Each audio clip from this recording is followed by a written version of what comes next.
going. Heaven's an attractive place in which it is contrary to what we expect of heaven, because the romantics have so distorted our vision of our human nature and denied the reality of sin, and denied the holiness of God, and denied that that if we actually understood the holiness of God, we would understand that all of our heart's desires would be fulfilled in the presence of God. And Dante does try and portray that, but he doesn't do it in conjunction. He presents it in a sort of an insubstantial way, which he thinks is a distortion of how it ought to be. So anyway, I think it's helpful to read it in conjunction. You read a little bit of the Marriage of Heaven and Hell, you read Dante's portrait in the Paradiso, and then you see what Lewis is doing, and I think Lewis is trying to write against his own age, but also against the influence of those two figures. Anyway, comment.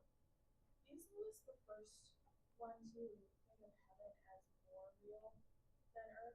Because he was the first person I ever read who invented that idea, as far as I was concerned. But did he get it from anywhere? Is there anyone before him who's thought of it? Because it's become very popular. Very popular. I don't know is the answer. I do know his contemporaries, Charles Williams, talks about this a little bit. I do think it's there in the 20th century, but I don't see precedent in the medieval Renaissance period for a portrait of heaven. Although Bunyan's Pilgrim's Progress is moving towards it, right? So I think Bunyan lies there in the background. But by and large, you don't get in Catholic portraits of the Middle Ages, I don't think you get portraits of heaven per se. And in Milton's Paradise Lost, you get the portrait of the earthly paradise before fall, but you don't get any portrait of heaven as in the restoration of what's lost. Paradise Regained, which Milton writes, is actually centered around the temptation of the wilderness. So it's not even what you might expect from Paradise Regained, a sort of a vision of heaven. It's not there. It probably is more like Pilgrim's Progress. He's making a journey towards a more holy place than the one in which he resides. So Bunyan might be the best place for it, but I do think that Lewis is coming upon something novel here. Certainly in influence, it's the most significant idea of heaven as a more solid, real place, and he does it specifically to combat the idea of life as a silent, gray, insubstantial, joyless realm.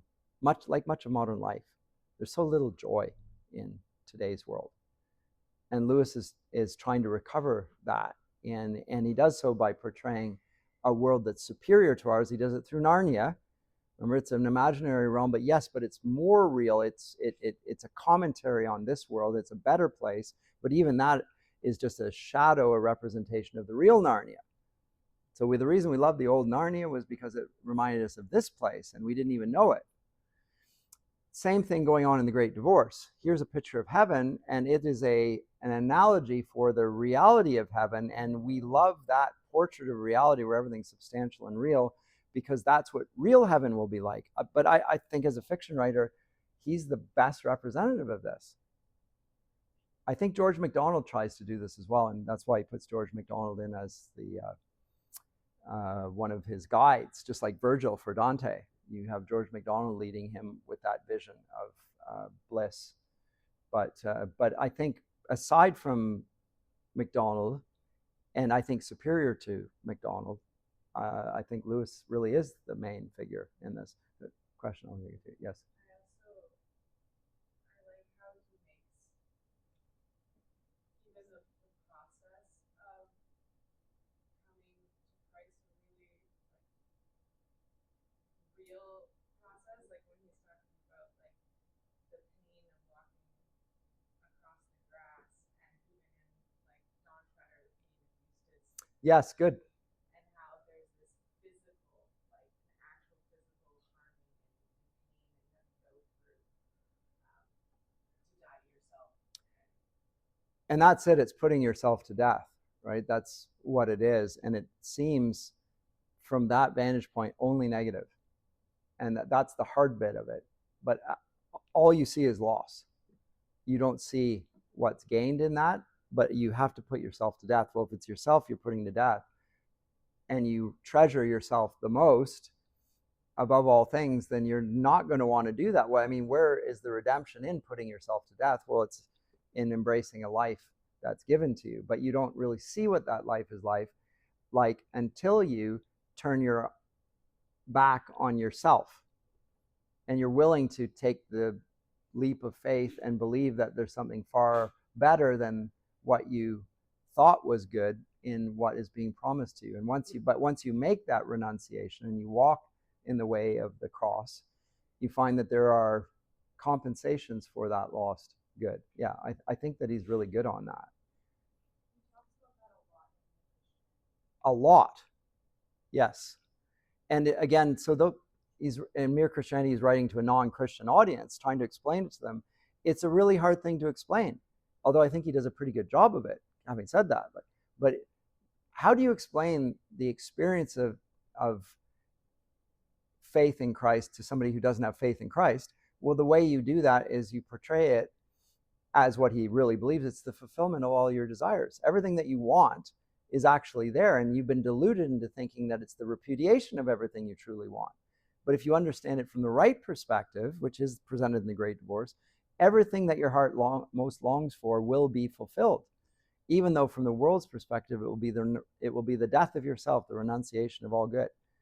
That's the paradox of the Christian faith, and I think he presents the paradox very, very well. And for that reason, Lewis is, I think, the most persuasive spiritual writer of the 20th century, even more than Tolkien. As much as I like Tolkien, I think Tolkien is, for some reason, and caught up in the belief that he should not directly comment on theological matters in his fiction. I want to keep that strictly out. Is it because he's in the age of expertise? I'll let the theologians comment on it. I'm just a literary scholar. Is it because of that? Or is it because he has a view of clergy and laity, whereas the laity ought not to comment on theological matters? If that is the case, then what does he make of Dante? Because Dante does that, and he's no theologian. And I think if you take him as anything other than a poet, you're going to judge his theology far too harshly. You take his portrait of the Inferno as Christian doctrine when he says it's actually Aristotle's Nicomachean Ethics that determines the order here. So we're judging him in accordance with terms that he does not even want to be judged by. So let's just take him to be saying what he intends to say and not something else. So I disagree with Tolkien on this front, and his strict regulation of the Christian faith, or my Catholic convictions are here, and he firmly believes them, about which there's no doubt. But that doesn't enter into my fictional portrait. Lewis says, no, there's no warrant for this artificial division. I'm going to ignore your own personal strictures, whatever their rationale is. And I'm speculating on the rationale, but we just know that Tolkien really did not like Lewis's foray into this sort of speculation. But I do think it's always been a part of the literary tradition. And both men are potent in their own ways. But Lewis is more specifically engaging with the problems of modernity explicitly, whereas Tolkien comes at it from a different vantage point, more implicit and maybe more potent. I don't know. I can't judge that. I do think as a fictional writer, he might be, there's a coherence there that makes for good fiction. But I do think that the Christian tradition that Lewis represents is longer and has more weight than Tolkien's, actually. Spencer, Sidney, even Dante. These are precedents for the integration of the Christian faith in an imaginative fashion. And in an allegorical fashion at that. That's a long pedigree. Tolkien is the outlier in that sense. He's not mainstream. As hard as it is to believe that.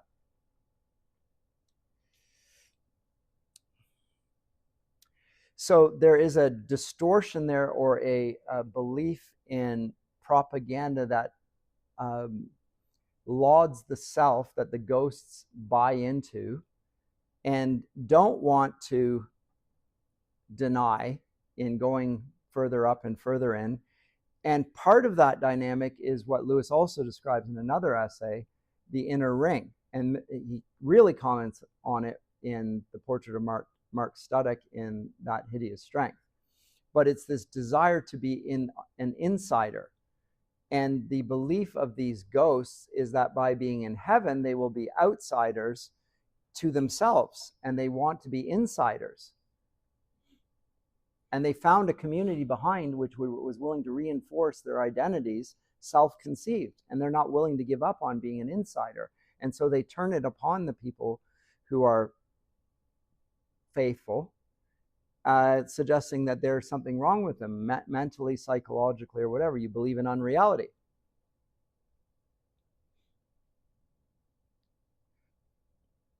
And the inner ring is there actually to exclude them, to give them that sense of exclusion. And it's very powerful, sociologically, by the way. Lewis comments on this, that says more people have been corrupted from a desire to fit in with the group than they have any other thing. Like even the desire, sexual desire and so forth, as potent as it is often less potent than the desire to conform to the group. I'm going to go along with it because I want to belong to a group who will affirm me. So they're sociologically pressured by the group to comply. That's my experience as well. I know exactly what he's talking about there. That the pressure of conforming to an inclusivist culture is so strong that it pushes everything and makes everything else pale in significance. That desire to be in the inner ring. But the desire to be in the inner ring is giving you something that is, again, a false impression of what true belonging is. And the true belonging is in the church, the company of the saints, people who may not be like you, actually. And that's the irony of the church. These are people who are an odd group of individuals, not aligned in accordance with their likes. There are people from all walks of life, different colors, different backgrounds. And yet there's an identity inclusion there that is united in Christ's identity, that is more powerful and more potent than the one where I self-define the terms of membership.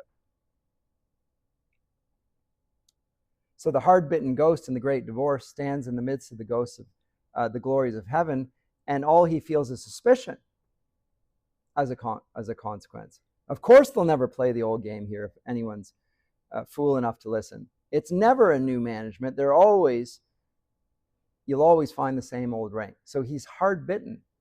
He is intensely cynical. He's like the dwarves. He's not going to be taken in. I'm not going to be deceived by that. Again, it's the postulate of the modern age, which is the method of doubt rather than the method of belief. Remember in standard Christian doctrine, we believe in order that we might understand. Credo ut intelligam. I think it's St. Anselm. Whereas the modern period begins from the premise of doubt a la Descartes. I'm going to doubt anything I can't be certain of, and I'm going to make certain of it. I'm going to be the determiner of what is true and certain. And what is true and certain are my ideas, but also my feelings. That's the basis, and I will doubt everything else. Well, that's a radical debunking of anything that I can't create myself, and heaven's not something I can create myself. So it's an inversion of how things ought to be seen. Anyway, I rambled on a lot here today. I'll see you next time. I think we're done for now.